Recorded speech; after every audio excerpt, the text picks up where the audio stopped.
بسم اللہ الرحمن الرحیم۔ السلام علیکم۔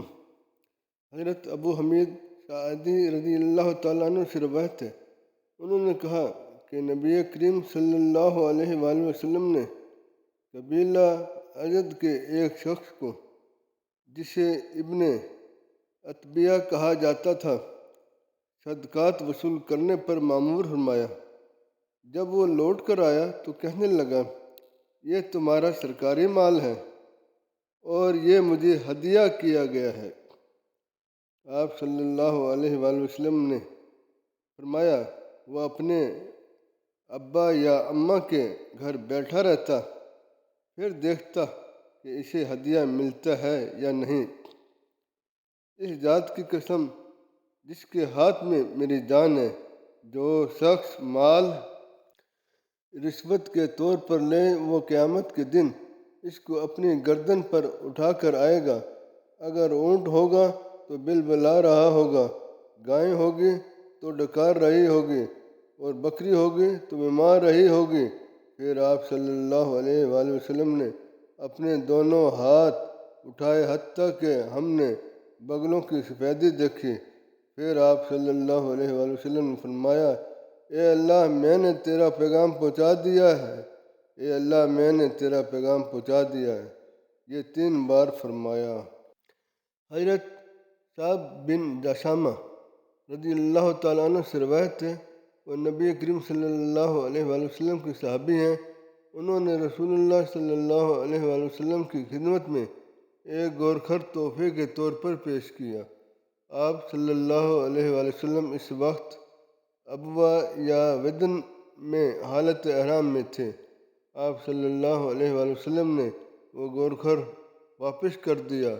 جب آپ صلی اللہ علیہ وآلہ وسلم نے ہدیہ واپس کر دینے کی وجہ سے میرے چہرے پر ناگواری دیکھی تو فرمایا، تمہارا ہدیہ واپس کرنا مناسب تو نہ تھا، لیکن بات یہ ہے کہ ہم حالت احرام میں ہیں۔ حضرت عائشہ رضی اللہ تعالیٰ عنہ سے روایت ہے، انہوں نے فرمایا کہ رسول اللہ صلی اللہ علیہ وآلہ وسلم جب کسی سفر کا ارادہ فرماتے تو اپنی بیویوں کے درمیان قرعہ اندازی کرتے۔ جس بیوی کا نام نکل آتا اسے سفر میں اپنے ہمراہ لے جاتے۔ آپ صلی اللہ علیہ وآلہ وسلم نے سیدہ سودا بنت زمعہ رضی اللہ تعالیٰ عنہ کے علاوہ باقی ہر بیوی کے ہاں فرد کش ہونے یعنی ٹھہرنے کے لیے دن رات کی باری مقرر کر رکھی تھی۔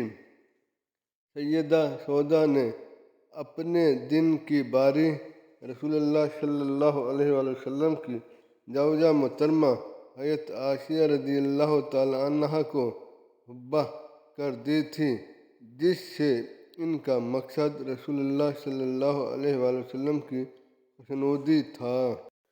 حضرت مصور بن مخرمہ رضی اللہ تعالیٰ عنہ سے روایت ہے، انہوں نے کہا کہ رسول اللہ صلی اللہ علیہ وآلہ وسلم نے کچھ قبائیں تقسیم کیں، لیکن حضرت مخرمہ رضی اللہ تعالیٰ عنہ کو آپ نے کوئی قبا نہ دی، جس پر حضرت مخرمہ رضی اللہ تعالیٰ عنہ نے کہا، بیٹے، تم رسول اللہ صلی اللہ علیہ وآلہ وسلم کے پاس میرے ہمراہ چلو۔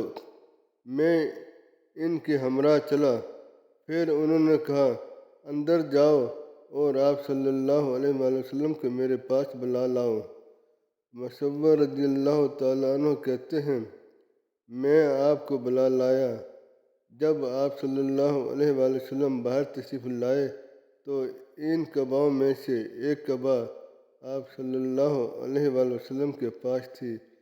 آپ صلی اللہ علیہ وآلہ وسلم نے فرمایا، ہم نے یہ قبا تیرے لیے چھپا رکھی تھی۔